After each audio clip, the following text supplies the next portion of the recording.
السلام عليكم، معاكم عماد جاد، أول متخصص في الشرق الأوسط والوطن العربي في مجال علوم الإطارات وكيفية استخدامها وخطورتها على حياتك وأهمية إن أنت تعرف معلومات عن مجال الإطارات. النهاردة هنتكلم كمستخدم نهائي حضرتك وأنت بتشتري الكاوتش إيه الحاجات المهمة جدا اللي المفروض تعرفها وإزاي تكتشف الأسرار والكلمات المهمة اللي محتاج تعرفها عشان تحدد الجودة والسعر المناسب لفردة الكاوتش. اول حاجه وانت بتختار مقاس عربيتك، كل عربيه اغلب العربيات بيكون المقاس الستاندر او اللي بتوصي بيه الشركه للعربيه مكتوب على القايم بتاع العربيه. هتفتح باب السواق هتلاقي عند القايم المقاسات على حسب الجنط وعلى حسب الفئه بتاعه العربيه، كل مقاس موضح بالتفصيل. 3 ارقام في كل مقاس هقول لك عليهم بالتفصيل. يعني عندنا مثلا فرده زي دي المقاس بتاعها لو قربنا هنا هتلاقي 18. تمام، دي قطر الجنط 18 هم 3 ارقام. 18 ده 18 بوصه قطر الجنط، ده انت مربوط بيه في اي نوع عربيه. كلمه 18 بيجي بعد كده، سيبك من 45 في 225 3 ارقام.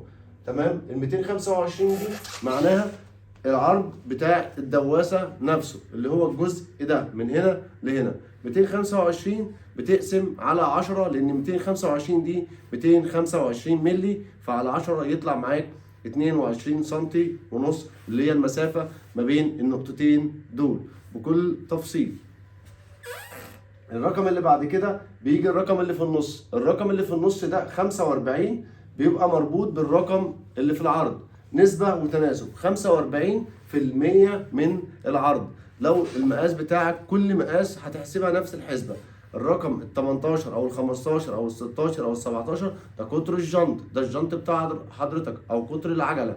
طيب الرقم الكبير اللي هو 185 او 205 او زي في الحاله دي 225 بتقسم على 10 لان المسافه دي بالملي، فاذا بتطلع معاك 22 ونص. لو 185 هتطلع 18 ونص، وهكذا على حسب كل مقاس. الرقم اللي في النص على الكالكوليتر او الاله الحاسبه بتاعه التليفون هتكتب 45% وتضرب في الرقم الكبير اللي هو العرض، يطلع معاك ارتفاع الفرده، وهكذا.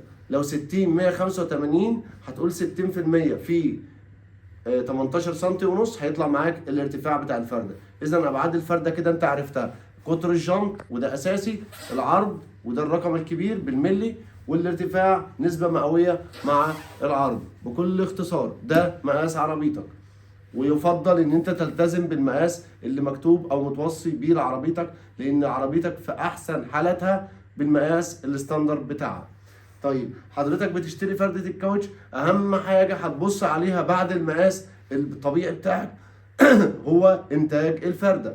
انتاج الفردة هو عنصر مهم جدا في عمر الفردة. الفردة دي تعتبر اتعامل معاها ان هي حاجة حية، زي الاكل بيفسد مع مرور الوقت، زي اي حاجة ليها فترة صلاحية. فردة الكاوتش فيها عناصر كتير ومكونات كيميائية مع الوقت بتفسد، او مع الوقت في مكونات جوه بتتحلل مكونات كيميائيه. فاذا كل سنه بيعدي عليها الاطار قديم حتى لو انت اشتريته ما استهلكش قبل كده.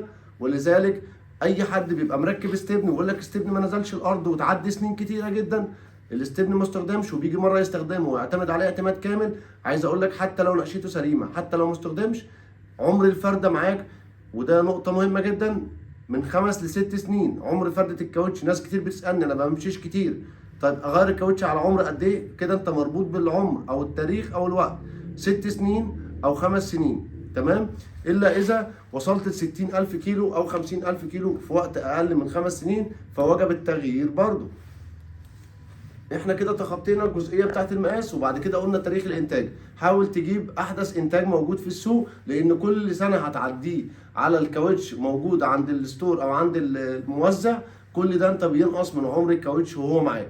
فراعي جدا تاريخ الانتاج. طب ازاي هعرف تاريخ الانتاج؟ هتلاقي في جنب من الجنبين 4 ارقام جنب بعض. الاربع ارقام دول بيدلوا على الاسبوع، متقسمين رقمين خاصين بالاسبوع وفي رقمين خاصين بتاريخ السنه او سنه الانتاج. طبعا هم مش في الجنب ده فاوتوماتيك طبيعي يبقى انا متاكد ان هم موجودين في الجنب الثاني. لو قربنا على الجزئيه دي هنلاقي هنا 4 ارقام. الاربع ارقام دول اول رقمين فيهم دول الاسبوع، ده كده الاسبوع ال 36 سنة 23. يعني احنا بنتكلم كده في نهاية سنة 23. اوكي؟ طيب كده احنا عرفنا الانتاج، بنعرفه من الاربع ارقام، اول رقمين الاسبوع وتاني رقمين على اليمين دول السنة بتاعة الانتاج. وعرفتك اهمية الانتاج بالنسبة لفردة الكاوتش. نكمل في الجزء الثاني في الفيديو اللي جاي، هقول لك فيه كمل، تابع على القناة، هقول لك فيه بقية الحاجات ازاي تعرف فردة الكاوتش بتاعتك بالتفصيل. السلام عليكم.